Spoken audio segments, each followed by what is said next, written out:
Америкада білім алған адам неге үлкен қалада қалмады? Неге қайтадан ауыл мектебіне келді? Бұл сұрақтардың жауабы бір ғана адамның таңдауы туралы емес. Бұл ауылда оқитын баланың өз болашағын қалай елестететіні туралы әңгіме. Мен 9-11 классын оқушыларына сабақ беремін, алгебрадан, геометриядан. Сонымен бұл балаларға мен болашақта осы мамандыққа түссең болады, халықарада әлемде ең жақсы кіріс кіретін, немесе болашақта сен өзіңді бір еркін өмір сүру үшін бәрібір де жағдайды жасау керек қой. Сол деңгейге жету үшін деп мен балаларға бағыт бағдар беремін де, бірақ оның біреуін өзім жасаған емеспін. Мысалы, мен өзім шетелді көрмесем, шет тілінде сөйлей алмасам, шетелде білім алмасам, мен қалай ол балаларға өзімнің алдымда тұрған оқушыларыма Американы көр, білім ал, Европаны көр, білім ал, біздің елді дамыту үшін деп мен қалай айта аламын? Сонымен мен сол кезде түсіндім. Балаларға айтам, жалпы білім беруде біз тілмен үйрете алмаймыз ешқашанда. Тек қана өзіміз жасаймыз, ата-ана ретінде де, ұстаз ретінде де біз өзіміз жасаймын. Сонан кейін оны балалар өздері көру керек. Гүлзия Құрманхан математика мұғалімі. Балалық шағынан ұстаз болуды армандаған, бірақ оның тағы бір арманы болды. Шетелде оқу, басқа елдің білім жүйесін көру. Сол арман ұзақ уақыт алыстағы нәрсе болып көрінді. Өйткені көп адам сияқты ол да шетелде оқу қарапайым отбасынан шыққан адамға емес деп ойлаған. Болашақ десе мен тек ойладым, байдың балалары, депутаттың балалары барады деп. Мен сияқты қарапайым адамдарға ол болмайтын бағдарлама деп мен солай идеямда сіңіп қалған. Бірақ бір күні ол бұл ойды тексеріп көруге шешім қабылдаған. Университеттер туралы ақпарат іздеген, бағдарламалардың талаптарын оқыған, жолдың бар екенін көрген. Бірақ ол жол ағылшын тілінен басталған. Ол ағылшын тілін 34 жасында бастады. Мектепте жұмыс істеді, кішкентай баласын өсірді. Күнде курсқа барып оқуға уақыты да мүмкіндігі де болмады. Тілдік орта болған жоқ, бірақ ол әліпбиден бастады. YouTube'тан қазақ тіліндегі сабақтарды іздеді. Грамматиканы оқыды, тыңдады, қайталады. Бір күн емес, 1,5 жыл бойы. Бір жерге барып, бір уақытымды арнап, партада отырып ағылшын тілін үйренуге жағдайымда болған жоқ, уақытымда болған жоқ. Сонымен мен дәлелдегім келді. Егер үйренгісі келетін адамға ақша да, басқа біреудің қолдауы да қажетсіз, бірақ егер адам өзі жүрегінде, өзінің ниетінде үйренем десе, кез келген нәрсені үйренуге болады. Сонымен алфавиттен бастадым да, YouTube'тан қарадым, қазақ тіліндегі ағылшын грамматикаларын бір Диас Жорабеков деген баланың YouTube каналынан үйрендім. Тағы бір Назира деген қыздың каналы болды, барлығы тегін. Содан алфавиттен бастап өзім үйрендім. Кейбір адамдар тіл үйренуді тілдік орта қажеттілігімен түсіндіреді. Бұл жағдай тілдік орта керек емес деген сөз емес. Орта шынымен көмектеседі, бірақ ол жоқ кезде де адам өзіне қолжетімді жолды іздей алады. Бұл мұғалім сол жолды интернеттен тапты. 1,5 жылдан кейін IELTS емтиханынан 6,5 балл алды. Ол Америкадағы университеттерге хат жазды. Флорида университетінен шақыру алды. Содан кейін болашақ бағдарламасына құжат тапсырды. 2022 жылы грант иеленіп, ақш-қа магистратураға аттанды. Мен тек Американы қарастырдым. Америкадағы ең білім беру колледжі мықты университеттерден бір 3-4 университетке хат жаздым. Сол жерде оңтүстік Флорида университетіне маған шақырту берді. Бізге келіп магистратура оқыңыз деген. Сол шақыртуларды болашаққа өткіздім. Сөйтіп жолым болып кетті. Бұл жерде маңыздысы оның бәрін жалғыз өзі жасады деу емес. Маңыздысы ол өзіне менің қолымнан келмейді деп үкім шығармады. Ақпарат іздеді, талаптарды түсінді, әрекет етті.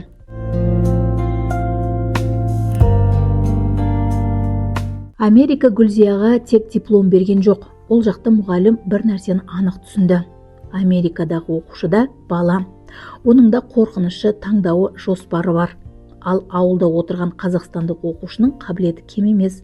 Кейде жетіспейтіні өзіне сену және үлкен мақсатты қалыпты нәрсе деп қабылдау. Американың балалары сендерден еш айырмашылығы жоқ. Тек қана олар ойлайды, мен болашақта осы маман болам, Харвардта оқимын дейді. Сен де оқи аласың. Олардың математикасы семен бірдей, даже кейбіреуің математикаң олардан да мықты деп айтам ғой. Ана балалар қойыңызшы апай, шын ба деп таңғалып қалады. Шынымен де Бұл бәрі оңай деген ой емес. Мықты университетке түсу үшін де еңбек, білім, тіл және дайындық керек. Бірақ ең бірінші қадам өзіңді сол мүмкіндікке лайық көре бастау. Оқуын аяқтаған соң ол ауылға қайтты. Қазір Гүлзия Құрманхан Алматы облысы Ұзынағаш ауданындағы Абдулла Қарсақбаев атындағы мектепте математика пәнінің мұғалімі болып жұмыс істейді. Үлкен қалада жұмыс істеуге мүмкіндік болды. Бірақ ол бұрын еңбек еткен ортаға, ауыл мектебіне оралуды таңдады. Мен фокусты көбірек біздің ауыл оқушыларына, ауылдағы мектептің білім саласына арнағым келеді. Негізі жалпы ауыл қала деп бөлінбесе, біздің Қазақстанда біздің қазақ жастары балаларының ойлау қабілеті, бір істі қолға алса жетем деген энергиясы, еңбекқорлығы, тәрбиесі дейік. Америкадағы білім орталарын көргеннен кейін олардан біз ешқандай кем емес екенімізді мен көзім жетті. Мен іспен дәлелдеу мақсатында кеттім ғой. Өзімнің де бала кезімде арман болған, магистратураны Америкадан оқимын, жоғары білімді Америкадан оқимын деген. Магистратурамды оқып келгеннен кейін ауыл мектебінде жұмыс істесем, балаларға бір мотивация берем деген мақсатта да келдім. Ол балаларға дайын рецепт ұсынбақ емес. Бәрі міндетті түрде Америкаға оқуға кетуі керек деп те айтпайды. Бірақ олардың таңдау аясы кең болғанын қалайды. Біреу IT таңдасын, біреу инженер болсын, біреу мұғалім болсын. Ең бастысы шешімді қорқыныш емес, қабілеті мен қызығушылығы анықтасын. Құрманхан Гүлзия өте білікті, өз мамандығының иесі, математика пәнін өте жақсы түсініп, балалардың артынан жүгіріп жүріп, сондай өзінің білгенін үйретуге тырысатын. Әр баланың жүрегінен орын таба білетін маман, жас болса да. Бұндай мамандардың мектептерде келіп, осы қарапайым балалармен жұмыс істегені ол өте қажет. Гүлзияға мен өте ризамын. Мектеп директоры үшін бұл тек бір қызметкердің келуі емес. Бұл ауыл мектебіне сырттан тәжірибе алып келген маманның келуі. Бірақ одан да маңыздысы сол тәжірибені балаларға түсінікті тілмен жеткізе алатын ұстаздың болуы. Өз елін сүйетін, адамгершілігі мол, жауапкершілігі мол ұрпақ тәрбиелеу баршамыздың міндетіміз. Сол үшін де бала тәрбиесі осы бесіктен деп жатамыз. Отбасылардың амандығы, әр отбасының сондай керемет өмір сүруі барлығы осы әсер етеді. Сондықтан да отан отбасынан басталады дейді. Отбасынан бастап, одан кейін балабақшаларға барады. Балабақшалардан кейін мектепке келген кезде мұғалімдеріміздің сондай керемет білікті болғаны өте қажет. Өйткені әр баланың өзі туғаннан ерекше дарынымен туады. Сол әр баланың жүрегіне жол тауып, солардың дарынын аша білсек, ол өте ұрпағымыз үшін өте керемет еңбек деп айтамын. Мектеп қазір бос, жаңа оқу жылы әлі басталған жоқ. Гүлзияның ауылға оралғанына да көп бола қойған жоқ. Сондықтан оның еңбегінің нәтижесін өлшеу әлі ерте. Бірақ көп ұзамай бұл сыныптарға балалар келеді. Олардың арасында ағылшын тілін бастауға қорқып жүрген бала да болуы мүмкін.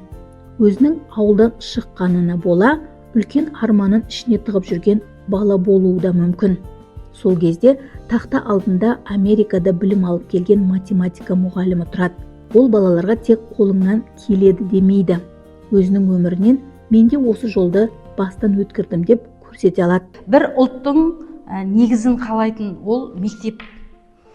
Кез келген қоғамға шыққан тұлға болып қалыптасатын ең үлкен бөлігі өмірдің мектепте өтеді.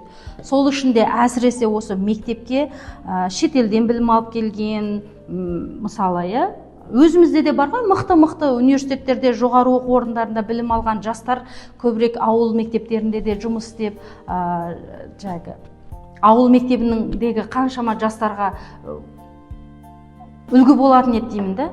Әсіресе мына болашақпен бітіріп келген, өзімнің осы білім саласында бітіріп келген егер құрбыларым болса, достарым болса, менімен ұқсас шетелден оқып келген жастарға айтар едім. Бір жыл болса да ауыл мектебіне жұмыс істеп, қаншама балаларға мотивация болар едік деп. Себебі ауыл мектебі деп айтып жатқаным, қала мектебі онсыз да дамып жатқан шығар. Мен енді қала мектебінде жұмыс істеген жоқпын, ол жақты білмеймін. Бірақ мен ауыл мектебінде жұмыс істеген 4 жылда мен қаншама мықты балаларды көрдім. Бірақ ол балаларға жетіспейтін бір нәрсе, оларға мотивация керек, оларға үлгі керек. Мен тым болмағанда 10 балаға үлгі бола алсам, сол 10 бала болашақта біздің елге мықты 10 маман болатын шығар деген арманымда болды. Сол мақсатта да мен ауыл мектебіне жұмыс істеуге келдім.